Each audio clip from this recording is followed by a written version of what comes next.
The thing beneath. Evan always knew there was something wrong with his reflection. Ever since he was little, he'd catch glimpses of himself in glass or the side of a car window, only to see his reflection turn away a second too late, or blink when he hadn't. His parents told him it was just his imagination, that he was a creative kid. But as he grew older, those strange moments didn't stop. They got worse. On the night of his 13th birthday, he woke in the dark to the feeling of being watched. There was no sound, just an intense awareness that something was staring right at him.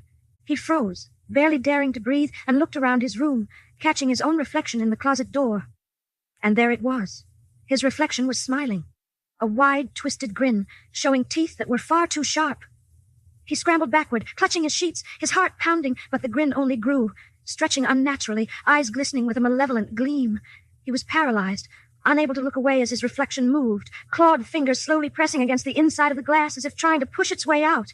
Then, as suddenly as it started, the reflection turned back to normal, a pale, terrified version of himself. Evan tried to tell his parents, but they brushed it off, reassuring him it was just a nightmare. And maybe he would have believed them if it hadn't happened again and again. By the time he was 16, Evan could barely stand to look at himself in anything reflective, but he couldn't escape it. Every time he caught even the faintest glimpse of himself, there was a flicker, a hint of something watching, waiting. Him, but not him. Lurking just beneath the surface. One night, he decided to confront it. Heart hammering, he went into the bathroom, locked the door, and turned on the harsh overhead light. Standing before the sink, he stared straight into his reflection, daring it to do something. For a long moment, nothing happened. Just him, tired, pale, staring at himself. Then the reflection's eyes shifted. It didn't blink. It shifted, as though whatever was inside it had just decided to look him straight in the eyes. Evan felt his blood turn cold, but he couldn't move, trapped by that gaze. "Who are you?" he whispered, his voice barely a breath.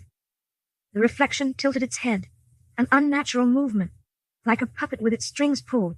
Slowly it lifted a hand, dragging its fingers across its throat, leaving a faint red line that began to spread, oozing thick, dark liquid, the reflection's mouth open, impossibly wide, a pit of blackness that seemed to reach deep, deep down. "Let me out," it mouthed, though no sound came. Evan stumbled back, nearly tripping over himself, as the bathroom light flickered and died. He fumbled for the doorknob, his heart racing, and as he threw it open and scrambled into the hole, he heard a soft scraping behind him, like fingernails raking against glass. He refused to go back into that bathroom for days, but it didn't help. The thing in the reflection followed him everywhere. It watched him in store windows, in puddles on the street, in the TV screen when it was turned off. Sometimes, when he looked long enough, he saw it smiling, lips pulled back far too wide as if it was enjoying his fear. The nightmares started next.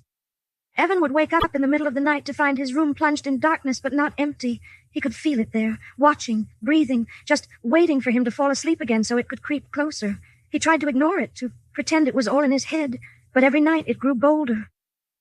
One night he felt a soft breath on the back of his neck as he lay in bed. He froze, barely daring to move, his skin crawling with the sensation of fingers ghosting along his spine. Slowly he turned his head, glancing back toward his bedroom window. And there it was. His reflection, standing on the other side of the glass, staring at him with hollow, dark eyes. The grin stretching so wide it looked like its face was tearing. He watched, paralyzed, as it lifted a hand and placed it against the glass, its fingers slowly pressing harder until faint cracks started to spiderweb out from beneath its palm. "Let me out," it mouthed again, the words soundless but clear. This time, Evan couldn't hold back a scream. He bolted out of his room, racing down the stairs, heart pounding like it was going to explode.